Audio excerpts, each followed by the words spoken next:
எம்ஜிஆர் ஜெயலலிதாவின் படங்களை பயன்படுத்தி வாக்கு சேகரிப்பதற்கு பாஜகவினர் வெட்கப்பட வேண்டும் என அதிமுக முன்னாள் அமைச்சர் ஜெயக்குமார் கடும் கண்டனம் தெரிவித்துள்ளார். புதுச்சேரி மக்களவைத் தொகுதி பாஜகவுக்கு ஒதுக்கப்பட்ட நிலையில் அக்கட்சியினர் தேர்தல் பரப்புரையை தொடங்கியுள்ளனர். ஆனால் எம்ஜிஆர் மற்றும் ஜெயலலிதாவின் உருவப்படங்களோடு பாஜகவினர் வாக்கு கேட்டு வருவது அதிமுகவினர் மத்தியில் கோபத்தை ஏற்படுத்தியுள்ளது. பாஜகவின் இந்த போக்கை வன்மையாக கண்டிப்பதாக கூறியுள்ள புதுச்சேரி அதிமுக செயலாளர் அன்பழகன் இச்செயலை பாஜக நிறுத்திக் கொள்ள வேண்டும் என வலியுறுத்தியுள்ளார். அதேபோல சென்னையில் செய்தியாளர்களிடம் பேசிய முன்னாள் அதிமுக அமைச்சர் ஜெயக்குமார் எம்ஜிஆர் ஜெயலலிதா படங்களை பாஜகவினர் பயன்படுத்துவதற்கு கண்டனம் தெரிவித்தார்.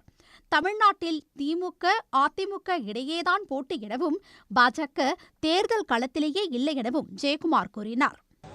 பிஜேபி வெக்கப்படணும், வேதனை வெக்கப்படணும். பிஜேபி கொஞ்சம் கூட வெக்கம் இல்லையா?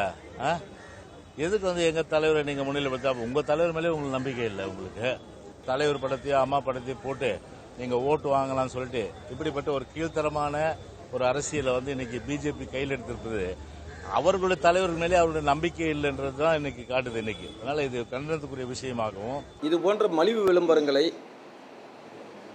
பிஜேபி நிறுத்திக் கொள்ள வேண்டும் என்றும்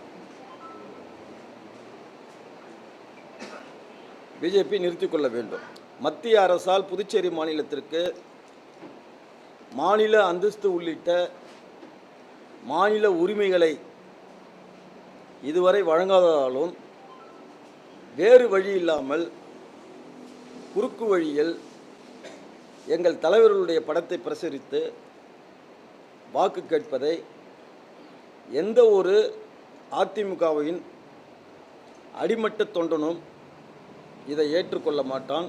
கடந்த வாரம் பல்லடத்தில் நடைபெற்ற பொதுக்கூட்டத்தில் பேசிய பிரதமர் மோடி எம்ஜிஆரை ஒப்பற்ற தலைவர் என்றும் எம்ஜிஆருக்கு பின் ஜெயலலிதா நல்லாட்சி தந்தார் என்றும் புகழாரம் சூட்டியிருந்தார். அதிமுகவின் வாக்குகளை குறுக்கு வழியில் பெறவே மோடி இவ்வாறு பேசியுள்ளதாக அதிமுக தலைவர்கள் கண்டனம் தெரிவித்து வருகின்றனர். உடனுக்குடன் செய்திகளை தெரிந்து கொள்ள சன் நியூஸ் பெல் ஐகானை கிளிக் பண்ணுங்க.